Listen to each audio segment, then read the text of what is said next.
ओम शांति। 15 जनवरी 2026। बाबा के महावाक्य। मीठे बच्चे, तुम्हारे मुख से कभी भी हे ईश्वर, हे बाबा शब्द नहीं निकलना चाहिए। यह तो भक्ति मार्ग की प्रैक्टिस है। प्रश्न। तुम बच्चे सफेद ड्रेस पसंद क्यों करते हो? यह किस बात का प्रतीक है? उत्तर। अभी तुम इस पुरानी दुनिया से जीते जी मर चुके हो, इसलिए तुम्हें सफेद ड्रेस पसंद है। यह सफेद ड्रेस मौत को सिद्ध करता है। जब कोई मरता है तो उस पर भी सफेद कपड़ा डालते हैं। तुम बच्चे भी अभी मरजीवा बने हो। ओम शांति। रूहानी बाप बैठ बच्चों को समझाते हैं। रूहानी अक्षर न कह, सिर्फ बाप कहे तो भी ठीक है। बाप बैठ बच्चों को समझाते हैं। सब अपने को भाई भाई तो कहते ही हैं, तो बाप बैठ समझाते हैं बच्चों को। सभी को तो नहीं समझाते होंगे। सब अपने को भाई भाई कहते ही हैं। गीता में लिखा हुआ है भगवानुवाच। अब भगवानुवाच किसके प्रति? भगवान के हैं सब बच्चे। वह बाप है तो भगवान के बच्चे सब ब्रदर्स हैं। भगवान ने ही समझाया होगा, राजयोग सिखाया होगा। अभी तुम्हारी बुद्धि का ताला खुला हुआ है। दुनिया में और किसी के भी ऐसे ख्यालात नहीं चल सकते। जिन जिन को संदेश मिलता जाएगा वह स्कूल में आते जाएंगे, पढ़ते जाएंगे, समझेंगे। प्रदर्शनी तो देखी, अब जाकर कुछ ज्यादा सुने। पहली मुख्य बात है ज्ञान का सागर, पतित पावन गीता ज्ञानदाता शिव भगवानुवाच। पहले उनको यह पता पड़े कि इन्हों को सिखलाने वाला अथवा समझाने वाला कौन है। वह सुप्रीम सोल ज्ञान का सागर निराकार है। वह तो है ही सत्य, ट्रुथ। वह सत्य ही बताएंगे। फिर उसमें और कोई प्रश्न उठ नहीं सकता। पहले तो इस पर समझाना है। हमको परमपिता परमात्मा ब्रह्मा द्वारा राजयोग सिखलाते हैं। यह राजाई पद है, जिसको निश्चय हो जाएगा कि जो सबका बाप है वह पारलौकिक बाप बैठ समझाते हैं। वही सबसे बड़ी अथॉरिटी है, तो फिर दूसरा कोई प्रश्न उठ ही नहीं सकता। वह है पतित पावन, तो जब वह यहाँ आते हैं तो जरूर अपने टाइम पर आते होंगे। तुम देखते भी हो, यह वही महाभारत लड़ाई है। विनाश के बाद फिर वाइसलेस दुनिया होनी है। यह है विशेष दुनिया। यह मनुष्य नहीं जानते कि भारत ही वाइसलेस था। कुछ भी बुद्धि चलती नहीं। गॉडरेज का ताला लगा हुआ है। उसकी चाबी एक बाप के पास ही है। इसलिए उनको ही ज्ञान दाता, दिव्य चक्षु विधाता कहा जाता है। ज्ञान का तीसरा नेत्र देते हैं। यह किसको पता नहीं है कि तुमको पढ़ाने वाला कौन है। दादा समझ लेते हैं, तब टीका करते हैं, कुछ न कुछ बोलते हैं। इसलिए पहली बात ही यह समझाओ। इसमें लिखा हुआ भी है शिव भगवानुवाच। वह तो है ही ट्रुथ। बाप समझाते हैं, मैं पतित पावन शिव हूँ। मैं परम धाम से आया हूँ इन सालिग्रामों को पढ़ाने। बाप है ही नॉलेजफुल। सृष्टि के आदि मध्य अंत का राज समझाते हैं। यह शिक्षा अभी तुमको ही बेहद के बाप से मिल रही है। वही सृष्टि के रचयिता है। पतित सृष्टि को पावन बनाने वाले हैं। बुलाते भी हैं, हे पतित पावन आओ, तो पहले पहले उसका ही परिचय देना है। उस परमपिता परमात्मा के साथ आपका क्या संबंध है? वह है ही सत्य। नर से नारायण बनने की सत्य नॉलेज देते हैं। बच्चे जानते हैं बाप सत्य है। बाप ही सचखंड बनाते हैं। तुम नर से नारायण बनने यहाँ आते हो। बैरिस्टर पास जाएंगे तो समझेंगे हम बैरिस्टर बनने आए हैं। अभी तुमको निश्चय है कि हमें भगवान पढ़ाते हैं। कई निश्चय करते भी हैं, फिर संशय बुद्धि हो जाते हैं तो उनको सब मनुष्य कहते हैं, तुम तो कहते थे भगवान पढ़ाते हैं, फिर भगवान को छोड़ क्यों आए हो? संशय आने से ही भागंती हो जाते हैं। कोई न कोई विकर्म करते हैं। भगवानुवाच काम महाशत्रु है। इन पर जीत पाने से ही तुम जगत जीत बनेंगे। जो पावन बनेंगे वही पावन दुनिया में चलेंगे। यहाँ है ही राज्यों की बात। तुम जाकर वहाँ राजाई करेंगे। बाकी जो भी आत्माएं हैं वह अपना हिसाब किताब चुकतो कर वापस अपने घर चली जाएंगी। यह कयामत का समय है। अब यह बुद्धि कहती है सतयुग की स्थापना जरूर होनी है। पावन दुनिया सतयुग को कहा जाता है। बाकी सब मुक्ति धाम में चले जाएंगे। उनको फिर अपना पाठ रिपीट करना है। तुम भी अपना पुरुषार्थ करते रहते हो पावन बन और पावन दुनिया का मालिक बनने के लिए। मालिक तो सब अपने को समझेंगे ना। प्रजा भी मालिक है। अभी प्रजा भी कहती है ना हमारा भारत। बड़े ते बड़े मनुष्य सन्यासी आदि भी कहते हमारा भारत। तुम समझते हो इस समय भारत में सभी नरकवासी है। अभी हम स्वर्गवासी बनने के लिए यह राजयोग सीख रहे हैं। सब तो स्वर्गवासी नहीं बनेंगे। यह अभी ज्ञान आया है। वो लोग जो सुनाते हैं, शास्त्र सुनाते हैं, वह है शास्त्रों की अथॉरिटी। बाप कहते हैं यह भक्ति मार्ग के वेद शास्त्र आदि सब पढ़ने से सीढ़ी नीचे उतरते जाते हैं। यह सब है भक्ति मार्ग। बाप कहते हैं जब भक्ति मार्ग पूरा होगा तब ही मैं आऊंगा। मुझे ही आकर सब भक्तों को भक्ति का फल देना है। मेजॉरिटी तो भक्तों की है। सब पुकारते रहते हैं ना, हे गॉड फादर। भक्तों के मुख से ओ गॉड फादर, हे भगवान जरूर निकलेगा। अब भक्ति और ज्ञान में तो फर्क है। तुम्हारे मुख से कभी हे ईश्वर, हे भगवान यह अक्षर नहीं निकलेंगे। मनुष्यों को तो यह आधा कल्प की प्रैक्टिस पड़ी हुई है। तुम जानते हो वह तो हमारा बाप है। तुमको हे बाबा थोड़े करना है। बाप से तो तुमको वर्षा मिलना है। पहले तो यह निश्चय है हम बाप से वर्षा लेते हैं। बाप बच्चों को वर्षा लेने का अधिकारी बनाते हैं। यह तो सच्चा बाप है ना।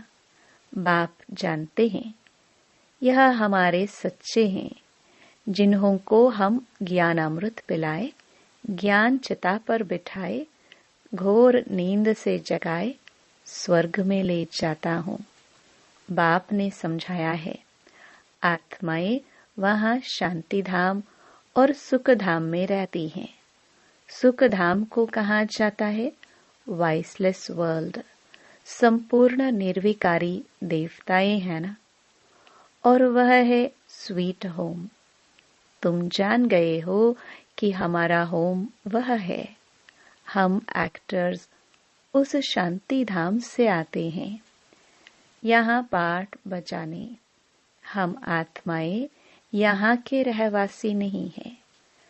वह एक्टर्स यहाँ के रहवासी होते हैं। सिर्फ घर से आकर ड्रेस बदलकर पाठ बजाते हैं।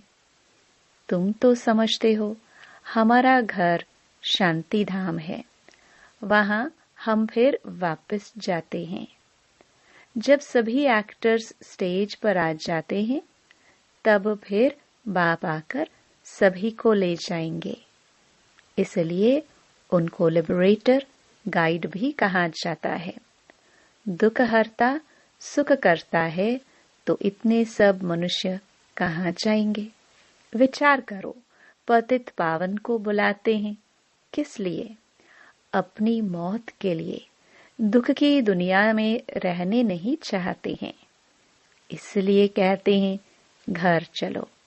यह सब मुक्ति को ही मानने वाले हैं। भारत का प्राचीन राजयोग भी कितना मशहूर है। विलायत में भी जाते हैं प्राचीन राजयोग सिखलाने। वास्तव में हठयोगी तो राजयोग जानते ही नहीं। उन्हों का योग ही रॉन्ग है। इसलिए तुम्हें जाकर सच्चा राजयोग सिखाना है। मनुष्य को सन्यासियों की कफनी देख उन्हों को कितना मान देते हैं। बौद्ध धर्म में भी सन्यासियों को कफनी पहनी हुई देख उनको मानते हैं। सन्यासी तो बाद में होते हैं। बौद्ध धर्म में भी शुरू में कोई सन्यासी नहीं होते हैं। जब पाप बढ़ता है तब सन्यास धर्म स्थापन होता है। शुरू में तो वह आत्माएं ऊपर से आती है, उनकी संख्या आती है। शुरू में सन्यास सिखलाकर क्या करेंगे? सन्यास होता है बाद में। यह भी यहाँ से कॉपी करते हैं। क्रिश्चियन में भी बहुत है जो सन्यासियों का मान रखते हैं। कफनी की जो पहरवाइश है वह हठयोगियों की है। तुमको तो घर बार छोड़ना नहीं है, न कोई सफेद कपड़े का बंधन है, परंतु सफेद अच्छा है। तुम भट्ठी में रहे हो तो ड्रेस भी यह हो गई है। आजकल सफेद बहुत पसंद करते हैं। मनुष्य मरते हैं तो भी सफेद चादर डालते हैं। तुम भी अभी मर्जीवा बने हो तो सफेद ड्रेस अच्छी है। तो पहले कोई को भी बाप का परिचय देना है। 2 बाप है। यह बातें समझने में टाइम लेते हैं। प्रदर्शनी में इतना समझा नहीं सकेंगे। सत्युग में होता है 1 बाप।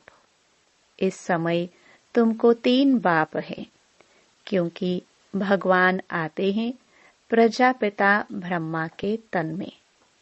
वह भी तो बाप है सबका। लौकिक बाप भी है। अच्छा, अब तीनों बाप से ऊंच वर्षा किसका? निराकार बाप वर्षा कैसे दे? वह फिर देते हैं ब्रह्मा द्वारा। इस चित्र पर तुम बहुत अच्छी रीति समझा सकते हो।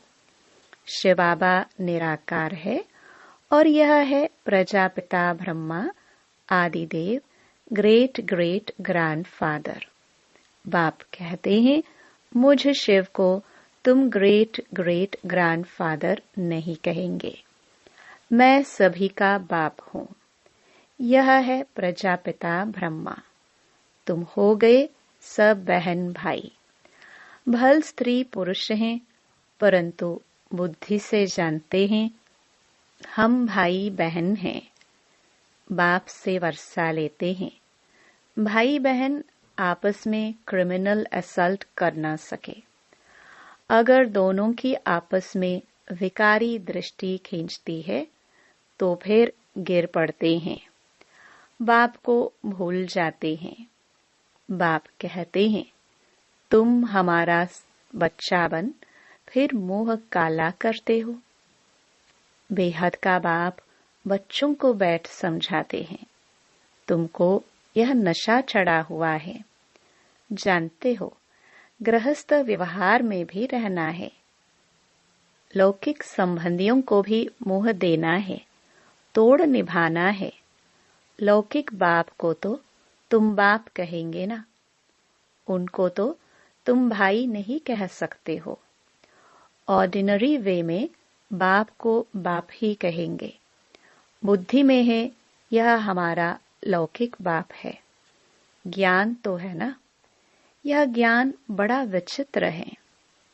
आजकल करके नाम भी ले लेते हैं, परंतु कोई विजिटर आदि बाहर के आदमी के सामने भाई कह दो तो वह समझेंगे इनका माथा खराब हुआ है, इसमें बड़ी युक्ति चाहिए। तुम्हारा गुप्त ज्ञान है, गुप्त संबंध है, इसमें बड़ा युक्ति से चलना है। लेकिन एक दो को रिगार्ड देना अच्छा है, लौकिक से भी तोड़ निभाना है। बुद्धि चली जानी चाहिए ऊपर। हम बाबा से वर्षा ले रहे हैं, बाकी चाचे को चाचा, बाप को बाप कहना पड़ेगा। जो बीके नहीं बने हैं तो वह भाई बहन नहीं समझेंगे। जो ब्रह्मा कुमार कुमारियां बने हैं वही इन बातों को समझेंगे। बाहर वाले तो पहले सुनकर चमकेंगे। इसमें समझने की बड़ी अच्छी बुद्धि चाहिए। बाप तुम बच्चों की विशाल बुद्धि बनाते हैं।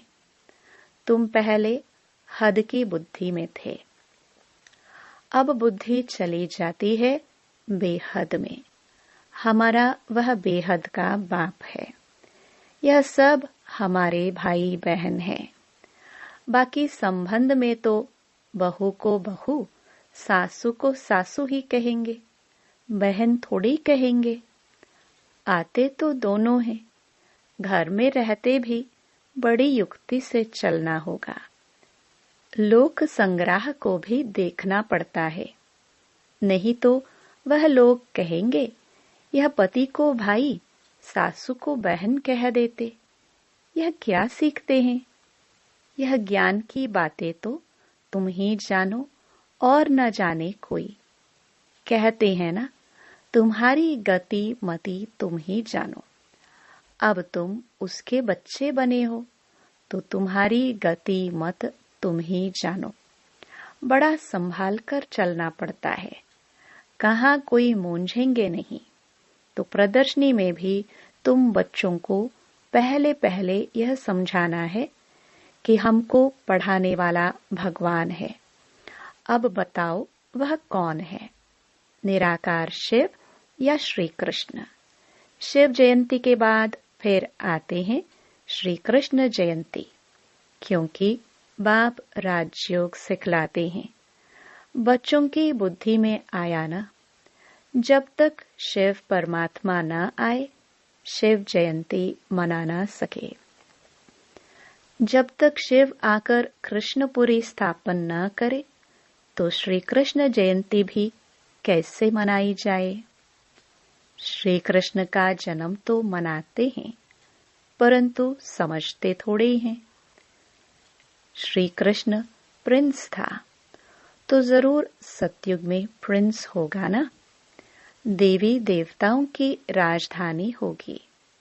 सिर्फ एक श्री कृष्ण को तो बादशाही नहीं मिली होगी, जरूर कृष्णपुरी होगी ना। कहते भी हैं कृष्णपुरी और यह है कंसपुरी। कंसपुरी खत्म हुई फिर कृष्णपुरी स्थापन हुई ना। होती भारत में ही है, नई दुनिया में थोड़ी वह कंस आदि हो सकते हैं। कंसपुरी कहा जाता है कलयुग को। यहाँ तो देखो कितने मनुष्य हैं। सतयुग में थोड़े होते हैं। देवताओं ने कोई लड़ाई नहीं की। कृष्णपुरी कहो अथवा विष्णुपुरी कहो, दैवी संप्रदाय कहो, आसुरी संप्रदाय यहाँ है। बाकी न देवताओं और असुरों की लड़ाई हुई, न कौरवों पांडवों की हुई है। तुम रावण पर जीत पाते हो। बाप कहते हैं, इन 5 विकारों पर जीत पहनो तो तुम जगत जीत बन जाएंगे। इसमें कोई लड़ना नहीं है। लड़ने का नाम ले तो हिंसा हो जाए। रावण पर जीत पानी है, परंतु नॉन वायलेंस से। सिर्फ बाप को याद करने से हमारे विक्रम विनाश होते हैं। लड़ाई आदि की कोई बात नहीं। बाप कहते हैं, तुम तमो प्रधान बन गए हो, अब फिर तुमको सतो प्रधान बनना है। भारत का प्राचीन राजयोग मशहूर है। बाप कहते हैं, मेरे साथ बुद्धि का योग लगाओ तो तुम्हारे पाप भस्म होंगे। बाप पतित पावन है तो उनसे बुद्धि योग लगाना है, तब तुम पतित से पावन बन जाएंगे। अब प्रैक्टिकल में तुम उनके साथ योग लगा रहे हो। इसमें लड़ाई की कोई बात नहीं है। जो अच्छी रीति पढ़ेंगे और बाप के साथ योग लगाएंगे, वही बाप से वर्षा पाएंगे। अच्छा, मीठे मीठे सिखिलदे बच्चों प्रति माता पिता बाप दादा का याद प्यार और गुड मॉर्निंग। रूहानी बाप की रूहानी बच्चों को नमस्ते। धारणा के लिए मुख्य सार। पहला, भाई भाई की दृष्टि का अभ्यास करते हुए लौकिक बंधनों से तोड़ निभाना है। बड़ी युक्ति से चलना है। विकारी दृष्टि बिल्कुल नहीं जानी चाहिए। कयामत के समय संपूर्ण पावन बनना है। दूसरा, बाप से पूरा वर्षा लेने के लिए अच्छी रीति पढ़ाई करनी है और पतित पावन बाप से योग लगाकर पावन बनना है। वरदान, अपनी संपूर्णता के आधार पर समय को समीप लाने वाले मास्टर रचयिता भव। समय आपकी रचना है। आप मास्टर रचयिता हो। रचयिता रचना के आधार पर नहीं होते। रचयिता रचना को अधीन करते हैं। इसलिए यह कभी नहीं सोचो कि समय आपे ही संपूर्ण बना देगा। आपको संपूर्ण बन समय को समीप लाना है। वैसे कोई भी विघ्न आता है तो समय प्रमाण जाएगा जरूर, लेकिन समय से पहले परिवर्तन शक्ति द्वारा उसे परिवर्तन कर दो तो उसकी प्राप्ति आपको हो जाएगी। समय के आधार पर परिवर्तन किया तो उसकी प्राप्ति आपको नहीं होगी। स्लोगन, कर्म और योग का बैलेंस रखने वाले ही सच्चे कर्मयोगी हैं। अव्यक्त इशारे। इस अव्यक्ति मास में बंधन मुक्त रह जीवन मुक्त स्थिति का अनुभव करो। जब तक कर्मेंद्रियों का आधार है तो कर्म तो करना ही है, लेकिन कर्म बंधन नहीं, कर्म संबंध। जीवन मुक्त अवस्था अर्थात सफलता भी ज्यादा और कर्म का बोझ भी नहीं। जो मुक्त हैं वो सदा ही सफलता मूर्त हैं। जीवन मुक्त आत्मा सदा फलक से कहेंगे कि विजय निश्चित है, सफलता जन्म सिद्ध अधिकार है। ओम शांति।